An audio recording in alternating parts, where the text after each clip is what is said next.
Pasca dilalap si jago merah subuh tadi, sebuah kafe Ruang Coffee Melawai Jumat pagi telah dipasang garis polisi. Karyawan kafe dipastikan tidak bisa bekerja karena banyak properti kafe yang hangus terbakar dalam peristiwa tersebut.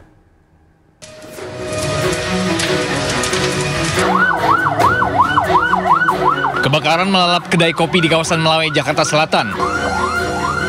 Api dan asap tebal nampak membumbung tinggi dan melumat bagian dalam kafe. Petugas pun segera berupaya melakukan pemadaman. Pasca kebakaran, kondisi kedai kopi pun hangus dan rusak parah. Properti seperti bangku, meja, dan barang-barang masak hangus dilalap api. Sedangkan barang-barang yang masih bisa diselamatkan kini diamankan karyawan di halaman. Saat ini para karyawan dipastikan tidak bisa bekerja karena lokasi kedai kopi dipasang garis polisi untuk penyelidikan lebih lanjut. Dari Jakarta, Helmi Sayengbati, iNews melaporkan. Aksinya terpergok seorang pelaku curanmor menjadi bulan-bulanan warga di kawasan Rusun, Daan Mogot, Cengkareng, Jakarta Barat malam tadi. Pelaku yang sudah 3 kali beraksi sempat menembakkan senjata api untuk melarikan diri.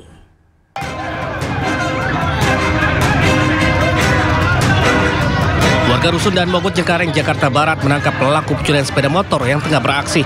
Pelaku sempat menembakkan senjata api untuk melarikan diri, namun ia tak berdaya menghadapi banyaknya warga. Guna menghindari amukan massa yang beringas, pelaku langsung digelandang ke kantor keamanan setempat. Naas saat pelaku hendak digelandang ke mobil polisi, massa semakin beringas dan kembali mengeroyok pelaku. Beruntung polisi berhasil memasukkan pelaku ke dalam mobil dan membawanya ke Polsek Cengkareng. Sebelumnya pelaku sempat terekam CCTV saat melakukan aksinya. Ia masuk dan keluar lokasi menggunakan sepeda motor yang berbeda hingga memicu kecurigaan petugas keamanan. Sebelumnya pelaku diduga sudah 2 kali mencuri sepeda motor. Dari Jakarta, Miftahul Gani, iNews melaporkan. Seorang emak pedagang es keliling kehilangan sepeda motor saat berjualan di kawasan Bintaro, Jakarta.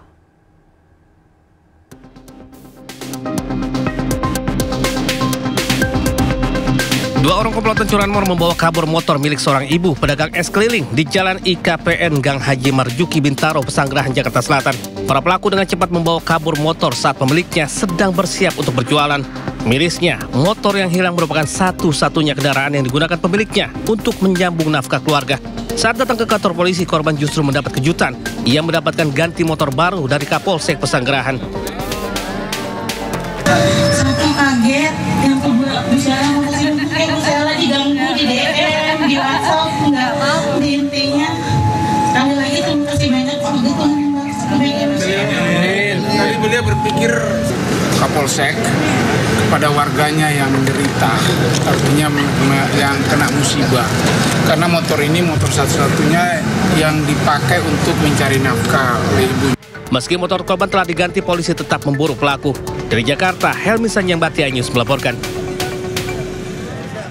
Pemirsa, pasien obesitas dievakuasi tim damkar dari sebuah gang sempit di Surabaya, Jawa Timur. Proses evakuasi cukup dramatis lantaran pemuda tidak bisa berjalan dan harus diangkat dengan tandu.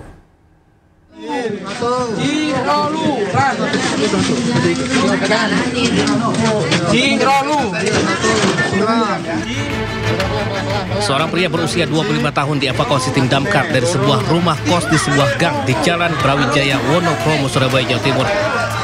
Saat evakuasi, kondisi pasien dalam keadaan sadar dengan mendapat bantuan alat pernapasan.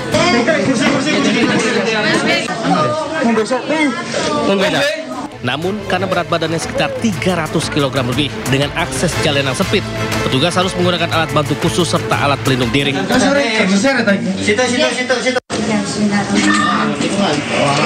Sebelumnya pasien alami demam tinggi. Setelah berobat di bidan, sembuh namun kambuh lagi dan juga alami pembekakan yang diindikasikan sebagai penyakit hernia. Tinggal batuknya sama seseknya itu. Terus lagi sudah lama, udah dapat 1 bulan. Terus kemarin itu terus telurnya itu besar sekali, langsung bengkak seperti itu. Jadi bengkak semua badan-badannya itu, langsung besar. Saat ini M. Syarif, pemuda dengan tubuh obesitas tersebut telah dibawa oleh petugas dan telah mendapatkan perawatan medis di RSUD Dr. Suwandi, Surabaya. Dari Surabaya, Jawa Timur, Hari Tambayong, iNews melaporkan. Pemirsa, seorang perempuan tewas dalam kebakaran rumah di Bangkalan, Jawa Timur. Sementara seorang janda di Banyumas, Jawa Tengah ditemukan tewas di sumur sedalam 15 meter.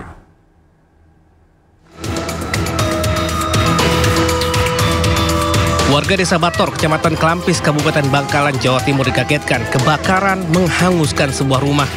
Isak tangis warga pun terdengar setelah mengetahui pemilik rumah, Rofiah, perempuan berusia 73 tahun ditemukan tewas di dapur rumahnya.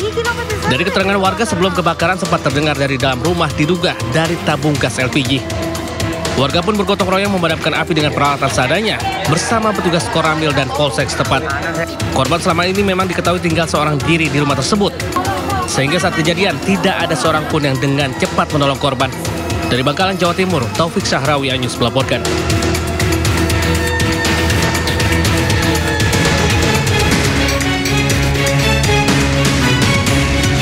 Warga Desa Sokawera, Kecamatan Pati Keraja, Kabupaten Banyumas, Jawa Tengah dikejutkan dengan terceburnya seorang wanita ke dalam sumur sedalam 15 meter. Petugas damkar bersama tim SAR yang tiba di lokasi mengevakuasi korban dengan alat pelengkap.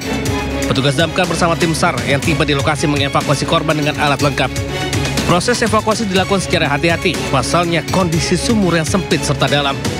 Untuk mengantisipasi adanya gas beracun, petugas harus menyedot gas di dalam sumur. Tidak hanya itu, petugas damkar yang turun ke dalam sumur juga harus mengenakan masker dan tabung oksigen. Usai 45 menit, korban yang diketahui bernama Sartiwan akhirnya bisa dievakuasi. Korban ditemukan dalam kondisi terdapat luka. Tewasnya korban diduga akibat menghirup gas beracun yang berada di dalam sumur. Telah terjadi KMM, satu orang tercebur di sumur atas nama Ibu Sartiwan, umur 50 tahun. Tim SAR gabungan telah berhasil melaksanakan operasi SAR, yaitu mengangkat korban Bu Sartiwan dalam kondisi MD. Usai menjalani pemeriksaan oleh tim Inafis Polresta Banyumas, jasad korban kemudian diserahkan ke pihak keluarga untuk dimakamkan. Sementara polisi masih menyelidiki penyebab pasti kematian korban. Dari Banyumas, Jawa Tengah, Saladun Ayubi Anyus melaporkan. Pemirsa, tidak terima dengan vonis ringan terdakwa penembakan anak di bawah umur oleh anggota TNI, seorang ibu histeris di Pengadilan Militer Medan, Sumatera Utara. Padahal kedua terdakwa ini terbukti menembak remaja 13 tahun hingga tewas.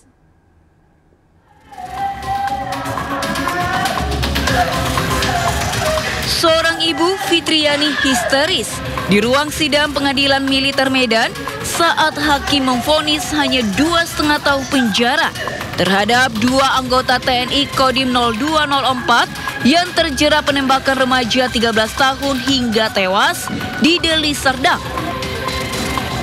Bahkan sang ibu terus memanggil nama anaknya, MAF, karena merasa vonis sangat tidak adil. Dua anggota keluarga lain pun berteriak hingga mengibarkan bendera One Piece di depan majelis hakim sebagai bentuk rasa ketidakadilan. Sontak, aksi ini memicu petugas menarik paksa keduanya hingga keluar ruang sidang. Fitriani mempertanyakan kasus serupa yang menjerat warga sipil bisa divonis lebih berat. Kenapa jika yang melibatkan anggota militer lebih rendah? Kesedihan sang ibu makin menjadi saat majelis hakim membacakan kronologi kematian anak bungsunya.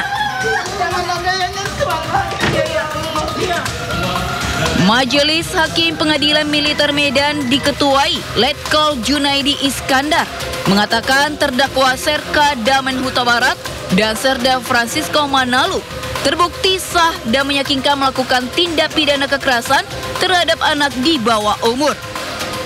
Akibatnya, keduanya juga dipecat dari dinas militer. Dari Medan, Sumatera Utara, Bobby Pakpahan, iNews melaporkan.